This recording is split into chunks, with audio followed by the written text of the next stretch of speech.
आप देख रहे हैं डार्क फाइल्स। तो चलिए बढ़ते हैं आज की इस कहानी की ओर। चाय की दुकान पर बैठा मैं अपनी चाय का इंतजार कर ही रहा था कि तभी इतने में ही रिजाल काका वहां पहुंच गए। उन्होंने पहले तो मुझे एक नज़र गौर से देखा, शायद पहचान नहीं पा रहे होंगे, और फिर थोड़ी देर मुझे घूरने के बाद बोले, अरे नीरज, तुम हो क्या? तुम तो पहचान में ही नहीं आ रहे।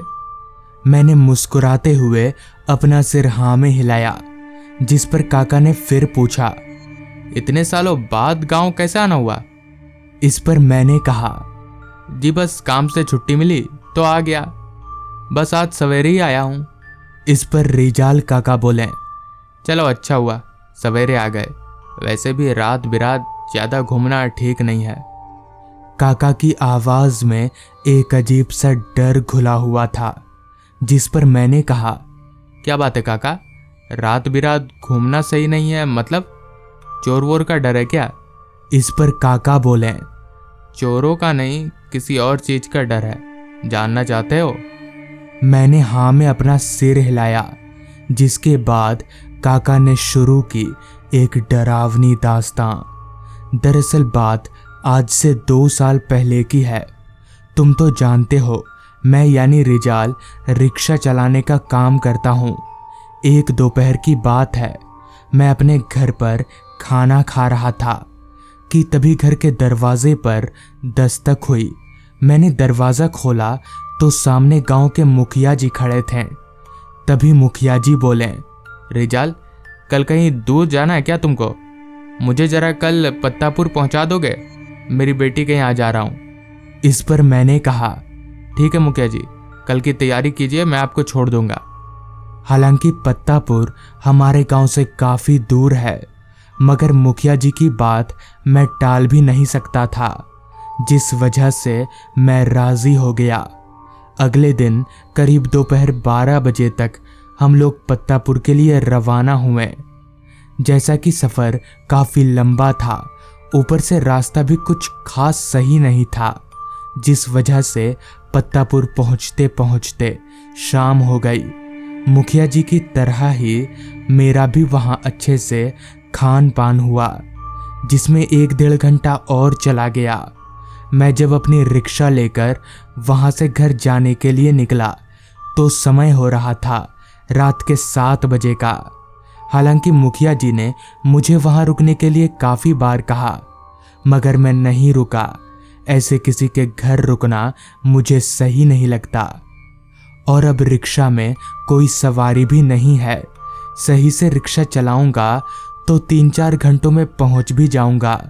लिहाजा मैं तेजी से रिक्शा लेकर घर की तरफ आगे बढ़ने लगा। रात हर पल गहराती जा रही थी। ऊपर से जंगल का रास्ता होने के कारण रास्ते पर और कोई भी नजर नहीं आ रहा था। पूरा का पूरा रास्ता एकदम वीरान पड़ा था। रास्ते पर स्ट्रीट लाइट तो थी, मगर काफी दूर दूर पर, जिस वजह से आधी अधूरी रोशनी ही रास्ते तक पहुंच पा रही थी। मैं तेजी से रिक्शा की पेडल मारता हुआ आगे बढ़े जा रहा था। लगभग 1.5 घंटों में ही मैंने आधा फासला तय कर लिया। अभी मैं रिक्शा चलाकर आगे बढ़ ही रहा था कि तभी अचानक से मेरा पूरा शरीर कांपने लगा। उस वक्त मेरी रिक्शा कालीपुर के जंगलों को पार कर रही थी। मुझे अजीब सा महसूस होने लगा कि जैसे कोई मुझे देख रहा हो। खैर मैं आगे बढ़ता चला गया। अभी मैं आगे बढ़ ही रहा था कि तभी मुझे सामने रास्ते के एक किनारे पर कोई आदमी खड़ा नजर आया। उसने अपने पूरे चेहरे को चादर से ढक रखा था और अपना हाथ हिलाकर मुझे रिक्शा रोकने का इशारा कर रहा था। मैंने रिक्शा को उस आदमी के पास रोका, जिस पर वो आदमी बोला, अरे भैया, जरा काठग्राम कब्रिस्तान छोड़ दीजिएगा क्या? इस पर मैंने कहा, नहीं भैया, वो तो उल्टी तरफ पड़ेगा, मैं उधर नहीं जा रहा। इतना कहकर मैं अपनी रिक्शा लेकर वहां से आगे बढ़ गया। अभी मैं रिक्शा चलाकर वहां से कुछ दूर आगे गया ही था कि तभी फिर से मुझे रास्ते के एक किनारे पर वही आदमी नजर आया। इस बार मैं थोड़ा परेशान हुआ। वो आदमी हाथ दिखाकर मुझे फिर से रुकने का इशारा कर रहा था।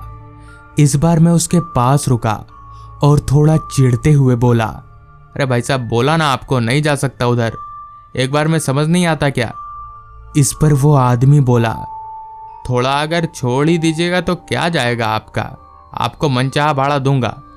तो इस पर मैंने कहा, भाड़े की बात नहीं है भाई साहब, अभी मैं उधर जाऊंगा तो फिर घर कब जाऊंगा, आप हटिए, मुझे जाने दीजिए। इतना कहकर मैं वहां से आगे बढ़ गया।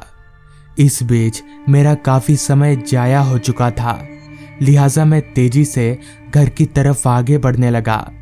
अभी मैं थोड़ा आगे गया ही था कि तभी तीसरी बार फिर से मुझे रास्ते पर वही आदमी नजर आया। इस बार वो आदमी रास्ते के बीचों बीच खड़ा था। मैंने उसे पार करके आगे जाने की काफी कोशिश की, मगर मैं ऐसा नहीं कर सका। लाचार होकर मुझे रिक्शा रोकना ही पड़ा। वो आदमी अभी भी काठग्राम कब्रिस्तान जाने की ही जिद कर रहा था। हालांकि मैं इस बार भी उसे मना ही करता, मगर मैं जानता था कि ये बहुत जिद्दी किस्म का आदमी है, ये मेरे कहने पर नहीं मानेगा। जिस वजह से मैंने उसे रिक्शा में बिठा लिया और काठग्राम कब्रिस्तान की तरफ आगे बढ़ने लगा। रात अब और भी ज्यादा गहरी और काली हो चुकी थी। रास्ते पर अभी तक मुझे और कोई शख्स नजर नहीं आ रहा था। अभी मैं रिक्शा चला ही रहा था कि तभी मेरे जहन में एक सवाल आया कि आखिर इस आदमी को कब्रिस्तान में क्या काम होगा, वो भी इतनी रात गए। और जहां तक मुझे पता है, काठग्राम कब्रिस्तान तो बहुत पहले ही बंद हो चुका है। वहां अब किसी लाश को दफनाया नहीं जाता। तभी मैंने उस आदमी से पूछा, भाई साहब एक बात पूछूं, आपको इस वक्त कब्रिस्तान में क्यों जाना है? वो कब्रिस्तान तो बंद हो चुका है। इस पर पीछे बैठे उस आदमी ने कहा, ज्यादा सवाल मत करो, चुपचाप रिक्शा चलाओ। मैं चुप हो गया और कुछ ना बोलकर रिक्शा चलाने लगा। कुछ देर ऐसे ही रिक्शा चलाने के बाद हम लोग काठग्राम कब्रिस्तान के पास पहुंचे। मैंने रिक्शा रोकते ही वो आदमी तुरंत रिक्शा से नीचे उतरा और फटाफट अपना भाड़ा मिटाकर कब्रिस्तान के अंदर की तरफ जाने लगा और जाते जाते पीछे मुड़कर बोला, सुनो, यहाँ रुकना मत, निकल जाओ। इतना कहकर वो आदमी अंदर चला गया। मुझे बड़ा अजीब लगा कि आखिर इस आदमी ने ऐसा क्यों कहा। कहीं दाल में कुछ काला तो नहीं है। मुझे अब शक होने लगा था, जिस वजह से मैं रिक्शा से उतरकर कब्रिस्तान के अंदर दाखिल हुआ और उस आदमी के पीछे छिपते छिपाते जाने लगा। चलते चलते वो आदमी कब्रिस्तान के काफी अंदर एक कब्र के पास जाकर रुका और जमीन पर बैठकर कब्र के ऊपर कुछ लिखने लगा। मुझे बड़ा अजीब लगा कि आखिर ये कर क्या रहा है, कहीं कोई पागल वागल तो नहीं है। जिस वजह से उस आदमी को टोकते हुए मैंने कहा, क्या कर रहे हैं भाई साहब आप? मेरी आवाज सुन वो आदमी एकदम से चौंकते हुए पीछे पलटा और बोला, तुमको कहा था ना चले जाने को, तुम गए क्यों नहीं? देख नहीं रहे कब्र के ऊपर मरने की तारीख मिट चुकी है, वही लिख रहा हूं। इस पर मैंने कहा, अच्छा, आपके किसी सगे संबंधी की कब्र होगी ना? इस पर उस आदमी ने जो कहा वो सुनने के लिए मैं कतई तैयार नहीं था। नहीं भाई साहब, ये कब्र तो मेरी ही है।